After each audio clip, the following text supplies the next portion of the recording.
All right, let's really hone in and talk about PCOS, Hashimoto's, tips and tricks of what we can do and what we can change. First off, workouts, PCOS. Stress to our body is going to make it even harder. Cortisol levels go through the roof. So with the workouts, I would not do high intensity interval training if I have PCOS. That is one thing that I would not do. We're going to add even more stress to the body. I would do steady state cardio. So just walking on a treadmill or doing this or doing that.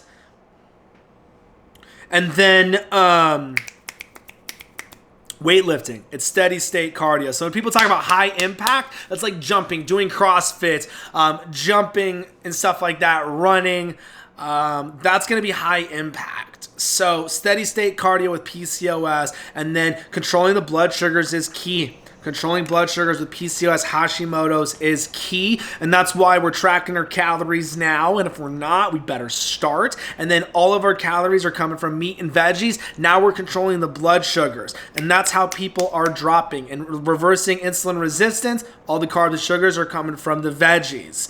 And reversing type 2 diabetes, controlling blood sugars is key. That's how I got people reversing type 2 diabetes instead of all the doctors saying, let's just pump you up with some insulin instead of actually changing the problem. That is the problem. People are not changing the problem. They're putting band-aids over, starting more problems, and it's just a downward spiral effect.